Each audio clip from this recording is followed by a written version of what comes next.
Greg Troutwine with Maritime Reporter TV, and we're very pleased to be joined by Tim Wilson of Lloyd's Register. We're here at the SMM 2024 in Hamburg, Germany, and Tim and his team have just released the latest fuel for thought on biofuels.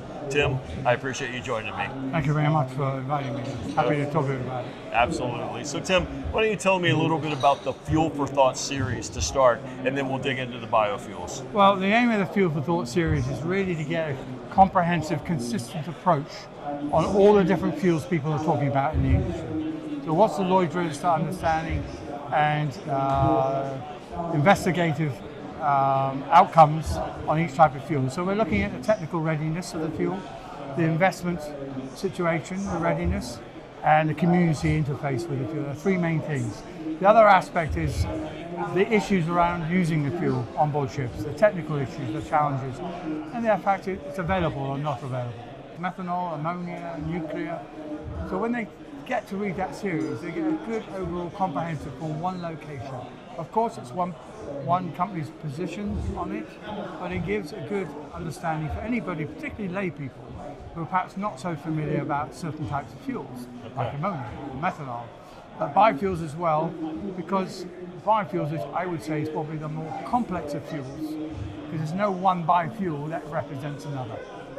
So the complicated arrangement, complexity of fuels from biofuel feedstocks, where they come from, a range of feedstocks, a range of biomass. Anything that's organic can be converted into an oil fuel. And then there's a whole processing. And each product coming out has a different chemical composition. Now, whether that chemical composition is satisfactory for using in a bunker, and we say bunker suitable, is it marketable for bunkers? Not all these biofuels have a standard, so we have to go through a whole test process to use them. One of the mistakes of the industry is if you say it's biofuel, oh, that must be okay to put in my marine fuel. No, you need to find out more. Some of these chemical compositions of biofuels are quite aggressive in their reaction. The composition is not favorable to fuel. So we have to manage that and have to get people to stop and think what is it they're using. But biofuel has great potential for the industry. Okay, excellent. So tell me a little bit about yourself. How long have you been in this industry? How long have you been with Lloyd's Register? I was first a marine engineer at sea for about 20 years. Served as finally as chief engineer, driving the ships when they were really ships, not much automation. Yep. Hammer and spanner job. Then I left the sea and very quickly joined Lloyd's Register, went into the consultancy side, advisory side, and I actually got put into the fuel side. I thought, well, after a few years, I'll know everything about fuel. 29 years down the line, I'm still learning about fuels because people keep changing these fuels. And so it's been a fascinating subject, looking at fuel systems, the different compositional changes because of regulation. Up till now, it's the sulfur content, but recently now, of course, it's the carbon content. And that throws a whole new complexity to the market, a multiplicity of fuels. And for me now, fascinating. I think I need another life to learn it all. I wanted to get that background because I wanted you to put in perspective. Again, we talk about alternative fuels, energy challenges. How big of a challenge do you see this? Can you put in perspective how big of a challenge this is for the industry compared to the other challenges that you've seen over your career? I think what we have to realize is the shipping industry, the conventional ships today, 2/3 of that industry, 40,000 ships, 50,000, whatever, cannot change. They're running on diesel, running on residual fuel. They're very efficient energy carriers, and they've done a great job. To switch from that requires a massive technology change over time. We know that with methanol we can retrofit to some degree, but for the ammonia engines, for the gas engines, this is new technologies, although for LNG we've had 40, 50 years of experience with the gas carriers.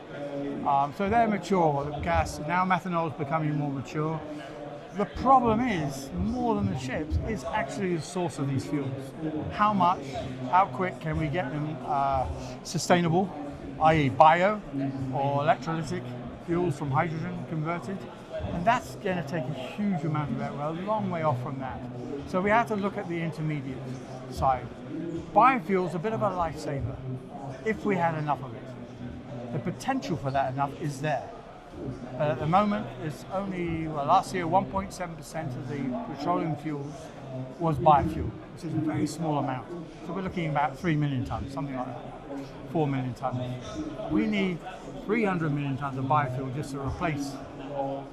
Biofuels has much lower energy, so you need probably another 100 million on top of that. But it's just not being used. And everybody else is after the biofuel, the aviation, the auto industry, and any other one who wants to use because they think biofuel is important. So I think the challenge, we focus on what ships can do. And yes, technologically speaking, ships can burn these fuels. We will get there. That's not an issue. It's a challenge. The technology, competency, the industry can do it all. The question is the supply chain. Can we get enough made up, sustainable, and get the regulations in place to get the life cycle analysis worked out that everybody can believe, but not overcomplicate it? We have the Fuel EU, then we have the IMO, and then we have the American way of calculating. So we need some uniform approach on that. But a ship should just be able to go in, load of fuel, know exactly its sustainability. We're quite a long way off of that on it. But I would just say, if the investment could be made in developing more biofuels, even to the point of saying 20% of the biofuels, we will be able to extend the time needed to get these other fuels into the market. And we have methanol, which is a fossil fuel. It's the worst kind. But the engines are ready to take the biomethanol. But to build the biomethanol plants is expensive in the early stages. So we have to have the penalties coming in, we have to have the carbon tax to start leveling everything up. We have another 10 years before we start to see a run on which direction it's going to go. But biofuels will help. It's my message. It will help us get through. I thought it was just a transitional fuel. Potentially biofuels will be there right till 2050 as one of the fuels. Because a lot of these fuels need pilot fuels. And they'll be looking at up to about 10% of the fuel will need to be a pilot, and so they'll be looking at bio. So availability of biofuels, huge competition, and the diversity of biofuels gives a headache of what's suitable, what's not suitable. We need that collaborative industry. We need to put aside our commercial advantage. We're one step ahead. We need to work together. We've only got 25 years to put the marine industry where everybody will trust us. No, the marine's done their bit. And that's where I would say, so the challenge really is supply of the fuels. We can make engines run, ships run on it. Of course, the other challenge on the commercial side is the costs, but I think those will level out. But if we can get the biofuels more investable, political will needs to be put there, government needs to be, and I think the Lloyd's register will be looking at that a bit more, as well as all the other fuels, but no one fuel is going to be the silver bullet at this time. And of course, we've got nuclear, but I'm not the expert on nuclear, but I do think there is a place for that as well.